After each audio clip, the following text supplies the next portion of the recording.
Chapter 30. Nanny's Failure. Nanny didn't know what to say to Maleficent's story.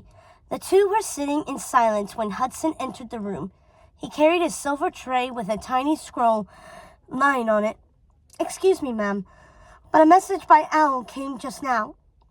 It's from Circe." He took the tray to Nanny, who picked up the scroll. "That will be all, thank you, Hudson," Nanny said. As she read the message, she couldn't help letting out a tiny gasp. "What is it?" asked Maleficent.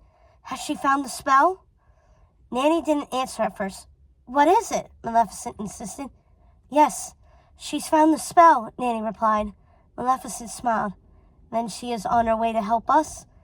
"I knew if she read the spell, she would understand and agree to help me." Nanny shook her head. "No, she isn't coming." Maleficent stood, her face green with rage. "Why? Why won't she come?" "Because, Maleficent, she can't. She isn't here. The Odd Sisters' house took it upon itself to move locations." Maleficent remembered speaking to the Odd Sisters about that long ago, but she thought they were just raving nonsense, as they often did. Yes, they mentioned there is a fail-safe with the house. I completely forgot. Damn, I should have remembered. Maleficent started to pace around the room, her robe flowing behind her and her anger growing. "We needed Circe. We needed her powers to break the good fairy's addendum to my curse. We can't do it without her. We need 3. "Maleficent, calm down.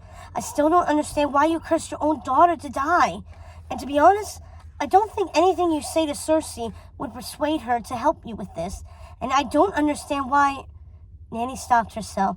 She was becoming too familiar with Maleficent, getting too close. She realized that she might be stepping over a boundary if she asked her question. "What? Why I abandoned my daughter? Why I had the Odd Sisters give her to you? Don't you see?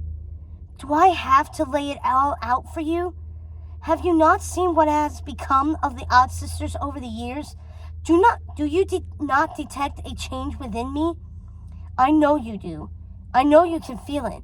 I can tell you no longer have any love for me, because I gave Aurora the best parts of me, the parts of me you loved.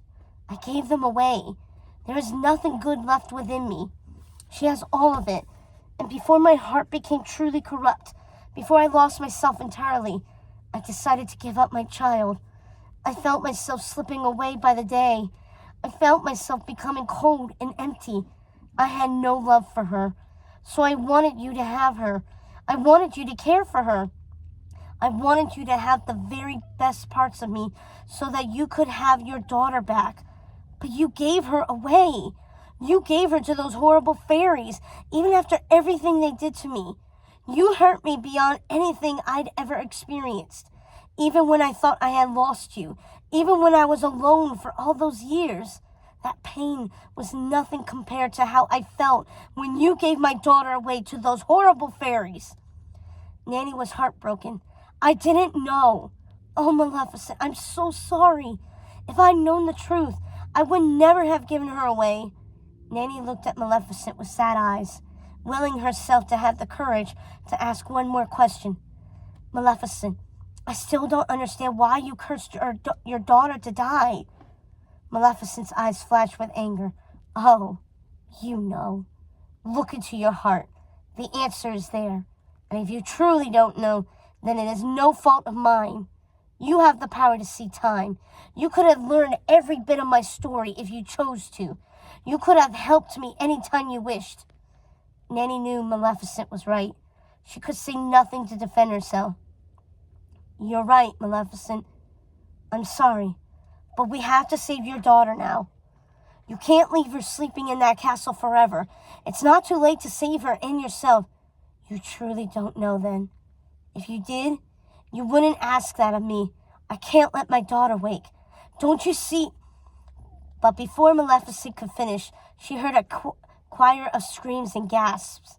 The fairy godmother, Flora, Fauna, and Merryweather stood in the doorway, stricken looks on their faces. "You're Aurora's mother?" the fairy godmother said. "We didn't know," Flora cried. Oh, Maleficent, no wonder you hate us, Fauna gasped. I'm so sorry. I'm so sorry we didn't invite you to the christening. Oh, Maleficent, can you ever forgive us? We didn't know, Merryweather sputtered. Suddenly, everything made sense. Everything fell into place. But the three good fairies had to protect Aurora. They had to protect their rose. They couldn't let her fall into the hands of the dark fairy, even if she was her mother.